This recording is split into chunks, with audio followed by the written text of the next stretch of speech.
20,000 Leagues Under the Sea by Jules Verne. Chapter 16. A Submarine Forest. We had at last arrived on the borders of this forest, doubtless one of the finest of Captain Nemo's immense domains.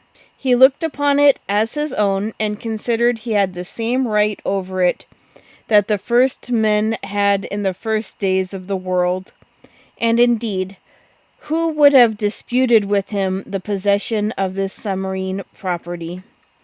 What other hardier pioneer would come, hatchet in hand, to cut down the dark copses? The forest was composed of large tree plants, and the moment we penetrated under its vast arcades, I was struck by the singular position of their branches, a position I had not yet observed. Not a herb which carpeted the ground, not a branch which clothed with the trees, was either broken or bent, nor did they extend horizontally. All stretched up to the surface of the ocean, not a filament, not a ribbon, however thin they might be, but kept as straight as a rod of iron. The Fuci and Lanatus grew in rigid, perpendicular lines due to the density of the element which had produced them. Motionless, yet when bent to one side by the hand, they directly resumed their former position. Truly, it was the region of perpendicularity. I soon accustomed myself to this fantastic position, as well as to the comparative darkness which surrounded us. The soil of the forest seemed covered with sharp blocks, difficult to avoid. The submarine flora struck me being very perfect, and richer even than it would have been in the Arctic or tropical zones, where these productions are not so plentiful. But for some minutes I involuntarily confounded the genre, taking zoophytes for hydrophytes, animals for plants, and who would not have been mistaken? The fauna and the flora are too closely allied in this submarine world. These plants are self-propagated, and the principle of their existence is in the water, which upholds and nourishes them. The greater number, instead of leaves, shot forth blades of capricious shapes comprised within a scale of colors: pink, carmine, green, olive, fawn, and brown. I saw there, but not dried up as our specimens of the Nautilus are, Pavinari spread like a fan as if to catch the breeze, scarlet ceramis whose laminaries extended their edible shoots of fern-shaped Nereosistae, which grow to the height of 15 feet. Clusters of Astabuli, whose stems increase in size upwards, and numbers of other marine plants, all devoid of flowers. Curious anomaly, fantastic element, said an ingenious naturalist, in which the animal kingdom blossoms and the vegetable does not. Under these numerous shrubs, as large as trees of the temperate zone,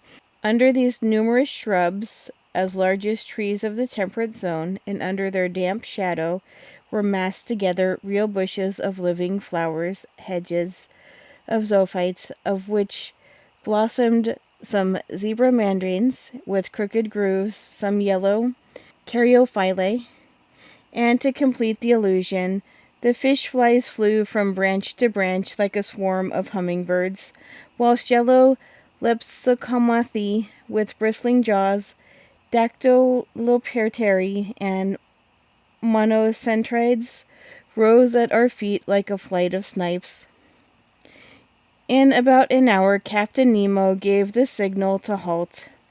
I, for my part, was not sorry, and we stretched ourselves under an arbor of alarae, the long thin blades of which stood up like arrows. The short rest seemed delicious to me. There was nothing wanting but the charm of conversation, but impossible to speak, impossible to answer. I only put my great copper head to Conseil's. I saw the worthy fellow's eyes glistening with delight, and to show his satisfaction he shook himself in his breastplate of air in the most comical way in the world. After 4 hours of this walking, I was surprised not to find myself dreadfully hungry. How to account for this state of the stomach, I could not tell, but instead I felt an insurmountable desire to sleep, which happens to all divers, and my eyes soon closed behind the thick glasses, and I fell into a heavy slumber, which the movement alone had prevented before. Captain Nemo and his robust companion, stretched in the clear crystal, set us the example. How long I remained buried in this drowsiness I cannot judge, but when I woke, the sun seemed sinking towards the horizon. Captain Nemo had already risen, and I was beginning to stretch my limbs, when an unexpected apparition brought me briskly to my feet. A few steps off, a monstrous sea spider about 38 inches high was watching me with squinting eyes, ready to spring upon me. Though my diver's dress was thick enough to defend me from the bite of this animal, I could not help shuddering with horror.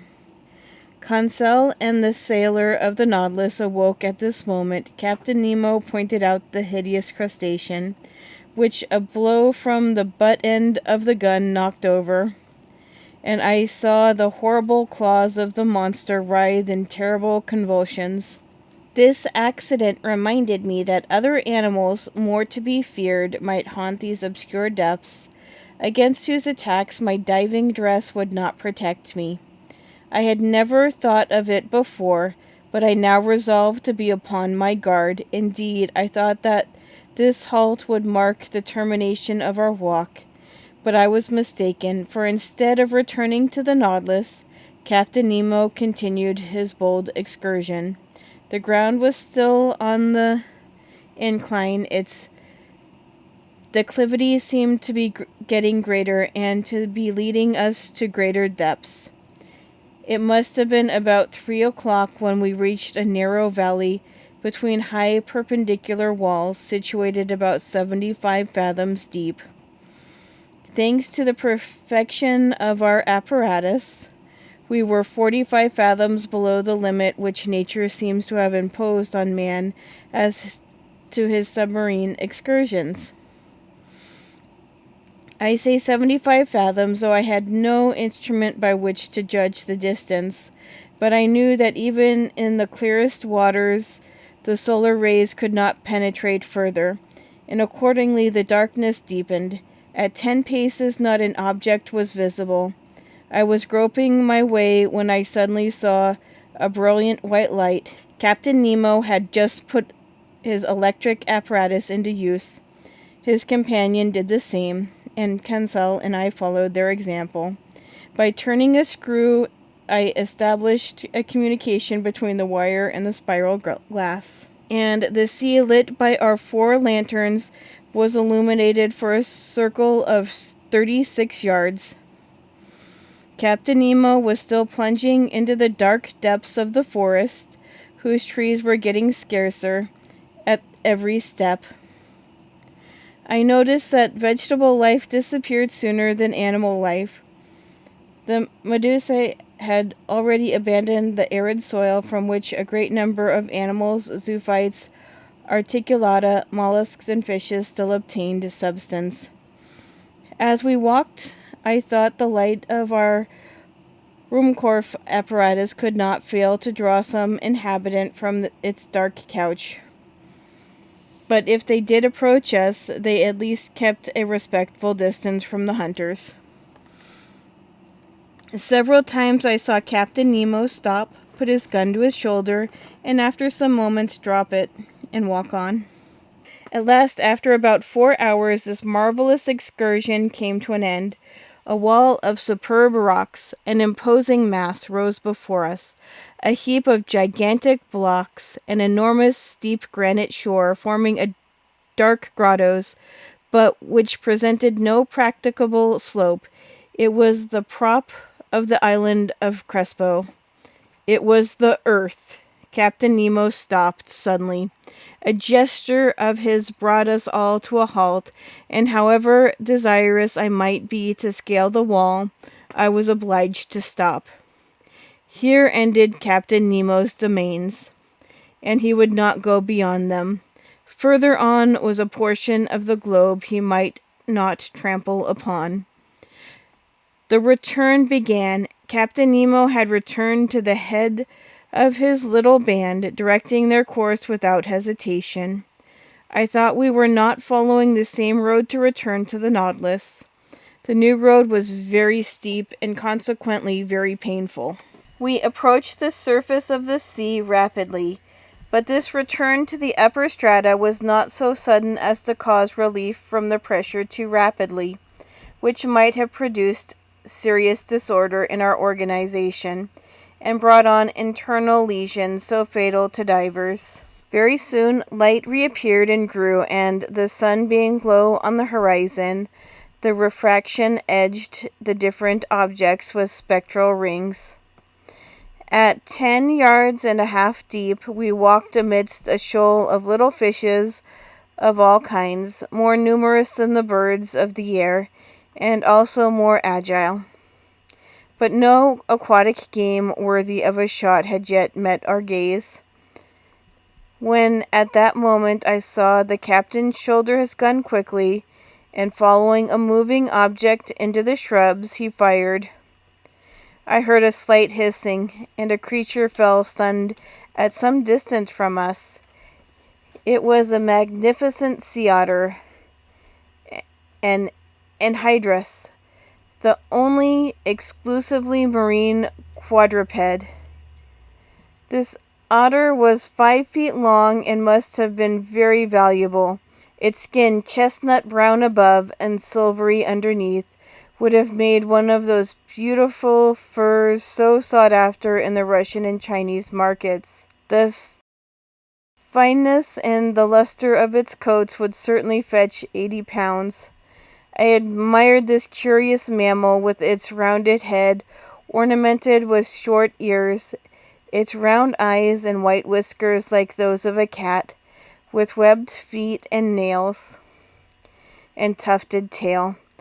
This precious animal, hunted and tracked by fishermen, has now become very rare and taken refuge chiefly in the northern parts of the Pacific, or probably its race would soon become extinct. Captain Nemo's companion took the beast, threw it over his shoulder, and we continued our journey. For 1 hour, a plain of sand lay stretched before us. Sometimes it rose to within 2 yards and some inches of the surface of water. I then saw our image clearly reflected, drawn inversely, and above us appeared an identical group, reflecting our movements and our actions, in a word, like us in every point except that they all walked with their heads downward and their feet in the air. Another effect I noticed, which was the passage of thick clouds which formed and vanished rapidly, but on reflection I understood that these seeming clouds were due to the varying thicknesses of the reeds at the bottom, and I could even see the fleecy foam which their broken tops multiplied on the water, and the shadows of large birds passing above our heads, whose rapid flight I could discern on the surface of the sea. On this occasion I was witness to one of the finest gunshots which ever made the nerves of a hunter thrill. A large bird of great breadth of wing, clearly visible, approached hovering over us. Captain Nemo's companion shouldered his gun and fired when it was only a few yards above the waves. The creature fell stunned, and the force of its fall brought it within the reach of the dexterous hunter's grasp. It was an albatross of the finest kind.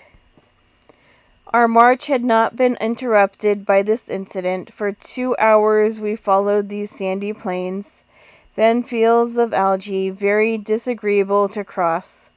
Candidly, I could do no more when I saw a glimmer of light, which for a half-mile broke the darkness of the waters.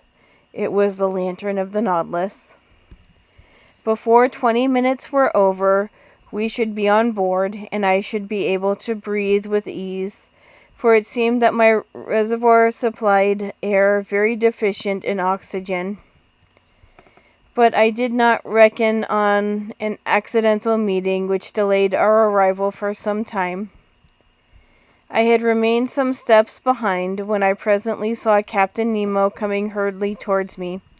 With his strong hand he bent me to the ground, his companion doing the same to Conseil.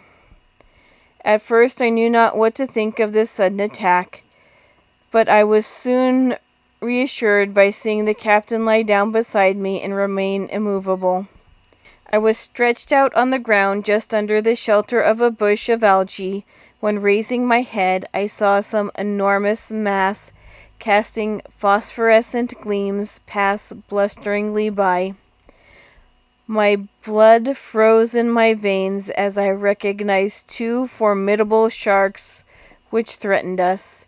It was a couple of Tinturia's terrible creatures, with enormous tails and a dull, glassy stare. The phosphorescent matter ejected from the holes pierced around the muzzle. Monstrous brutes, which could crush a whole man in their iron jaws. I did not know whether Conseil stopped to classify them. For my part, I noticed that their silver bellies and their huge mouths bristling with teeth from the very unscientific point of view, and more as a possible victim than as a naturalist. Happily, the voracious creatures do not see well. They passed without seeing us, brushing us with their brownish fins, and we escaped by a miracle from a danger certainly greater than meeting a tiger full face in the forest. Half an hour after, guided by the electric light, we reached the Nautilus. The outside door had been left open, and Captain Nemo closed it as soon as we had entered the first cell. He then pressed the knob. I heard the pumps working in the midst of the vessel. I felt the water sinking from around me, and in a few moments the cell was entirely empty. The inside door then opened, and we entered the vestry. There our diving dress was taken off, not without some trouble, and fairly worn out from want of food and sleep, I returned to my room, in great wonder at this surprising excursion at the bottom of the sea.